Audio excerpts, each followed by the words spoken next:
Programme میں ایک بار پھر خوش آمدید ناظرین محترم. آپ کے سوالات اور رہنمائی کے لیے ہمارے ساتھ موجود ہمارے بہت ہی محترم جناب حضرت امیر محمد اکرم امان صاحب.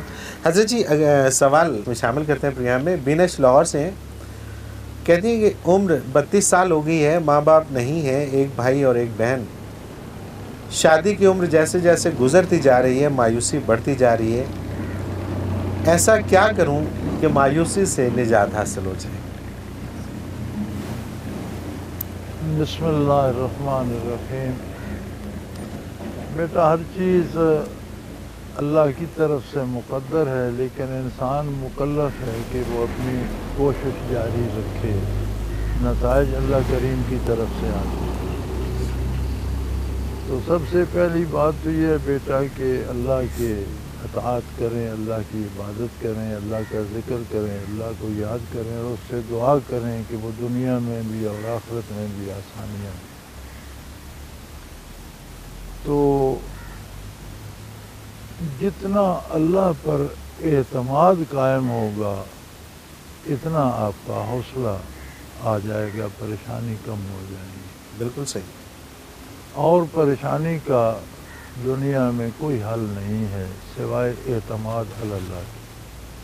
آپ دنیا کے اعتبار سے دیکھیں نا, کسی کا تعلق قائم ہو جائے کسی عہدیدار سے تو اس کی پریشانیاں کم ہو جاتی ہیں. بالکل صحیح بات. خواہ وہ اس کی مدد کرے نہ کرے, اسے ایک اعتماد ہوتا ہے کہ جو کچھ گل ہوئی تو فلانو دساں. بالکل صحیح, بالکل صحیح. اگر اعتماد اللہ نصیب ہو جائے تو پریشانیاں کم ہو جاتی ہیں. حالات جیسے تقدیر میں ہیں ویسے پیش آتے ہیں, لیکن ایک حوصلہ ہو جاتا ہے. تو جو کچھ اللہ نے آپ کے حصے میں رکھا ہے وہ آپ کو بھی ملے گا, اور جب رکھا ہے تب ملے گا. لیکن اس کے لیے بیٹا اللہ کا ذکر کریں, اللہ سیکھیں, ذکر قلبی سیکھیں, ذکر کریں, اپنی دنیاوی آسانیوں کے لیے بھی دعا کریں اور کوشش بھی کریں, اور آخرت کے لیے بھی دعا کریں. بالکل صحیح. اگلا سوال شامل کرتے ہیں. انہوں نے اپنا نام نہیں لکھا. کہتے ہیں کہ زندگی میں کچھ ایسے گناہ سرزد ہوئے ہیں کہ شاید ان کی معافی نہ مل سکے. اللہ سے بہت معافی مانگتا ہوں لیکن شاید اللہ بہت ناراض ہیں.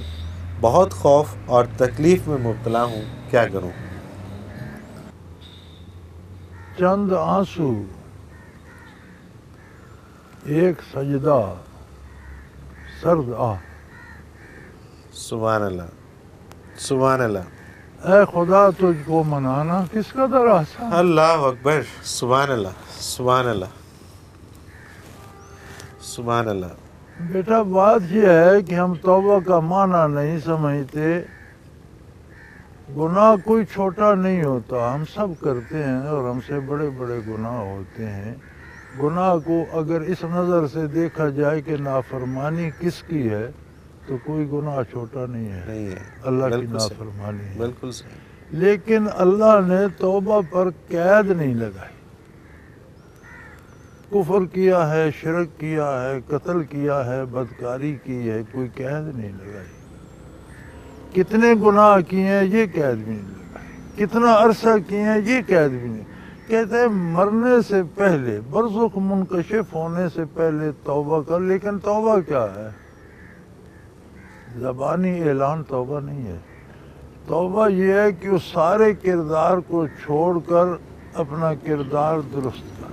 بالکل صحیح, بالکل ٹھیک. راستہ بدل لے, دامان محمد الرسول اللہ تھام لے. اللہ اکبر.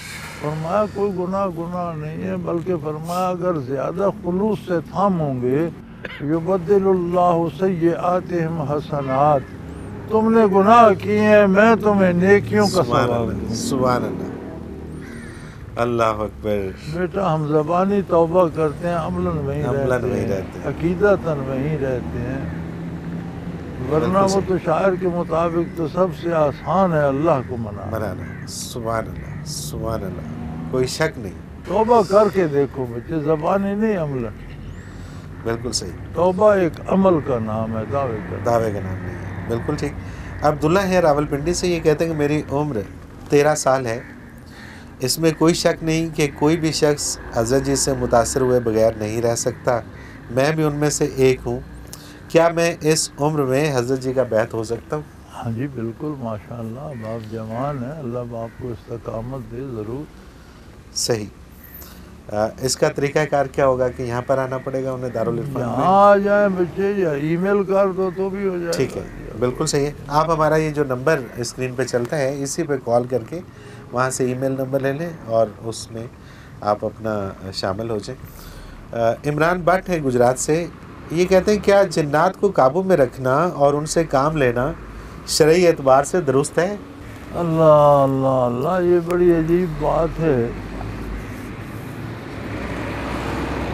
وہ کیا کہا تھا کسی نے، عمر گزری ہے اسی دشت کی سیاہی میں، جنات کبھی انسان کے قابو میں نہیں رہتے۔ اس لیے میرے پاس دلیل ہے۔ ٹھیک ہے۔ حضرت سلیمان علیہ السلام کو اللہ کے نبی تھے، اور اللہ نے انسانوں، جنوں، حیوانوں، پرندوں، ہوا، ہر چیز پہ حکومت عطا کی تھی۔ صحیح۔ حضرت سلیمان علیہ السلام کو بھی جنات کو جیل میں ڈالنا پڑتا تھا، قید کرنا پڑتا تھا، سزائیں دینا پڑتا تھا۔ صحیح، بالکل صحیح۔ تو مطلب ہے حکم عدولی کرتے تھے تو سزا پاتے۔ بالکل۔ بیت المقدس کی تعمیر پہلے حضرت سلیمان علیہ السلام نے ہی کروائی، اور جنوں سے کروائی، اور عالی شان عمارت بنوائی۔ آپ کا وقت وصال قریب آ گیا۔ آپ کا جو محل تھا اس کا ایک کمرہ اس طرف شیشہ لگا ہوا تھا۔ آپ کے بہت عجیب و غریب شاہی محل، عجیب کہ جیسے حضرت سلیمان علیہ السلام کے ملتے ہیں، میں نے تاریخ میں کسی بادشاہ کے ایسے محل نہیں پڑھے۔ بالکل ٹھیک۔ بڑے بڑے بادشاہ گزرے ہیں، بڑی بڑی عجیب و غریب عمارتیں بنوائی ہیں، لیکن ایسے نہیں۔ صحیح۔ آپ دیکھیں جب ملکہ سبا آئی تو محل میں داخل ہونے صحن سے گزری تو اس نے وہ پانچے اوپر کر لیے کہ پانی سے گزرنا پڑے گا، تو بتایا گیا کہ نہیں، پانی جو ہے اس پر شیشہ ہے۔ تو آخر وہ بھی تو ملکہ تھی، اس کے بھی تو محل ہوں گے، لیکن کس صفائی سے شیشہ جڑا گیا تھا کہ اسے نہیں سمجھ آئی کہ یہ پانی پر شیشہ ہے کہ نہیں ہے۔ ذرا آپ نزاکت اور نفاست دیکھیں۔ کیا بات ہے۔ پانی نیچے ہے، شیشہ جڑا جا سکتا ہے، یا آپ نفاست کا اندازہ کیجئے کہ آخر وہ بھی تو ملکہ تھی۔ کیا بات۔ اسے سمجھ نہیں آئی کہ اس پر شیشہ ہے۔ تو وہ کمرے میں کھڑے ہو کر ملاحظہ فرماتے تھے تعمیر کا۔ تو وقت وصال پر آپ اس کمرے میں کھڑے ہو گئے، آکے پردہ تھا تو آپ کا وصال ہو گیا۔ تو 3 مہینے تک جب ملاحظے کا وقت آتا تو خبر باہر نہیں نکلنے دی اہل دربار نے۔ انہوں نے فرمایا باہر پتہ نہ چلنا ہے، جنوں کو بھی پتہ نہیں چلا۔ تو جب ملاحظے کو پردے ہٹا دیتے تو آپ کھڑے نظر آتے، جنوں کو ملاحظہ فرمایا، وہ کام میں لگے رہتے۔ صحیح۔ یہ قرآن میں ہے۔ صحیح۔ 3 مہینے بعد تعمیر مکمل ہو گئی تو ان کی وہ لاٹھی جس کے سہارے کھڑے تھے اسے دیمک کھا اور وجود عالی گر گیا۔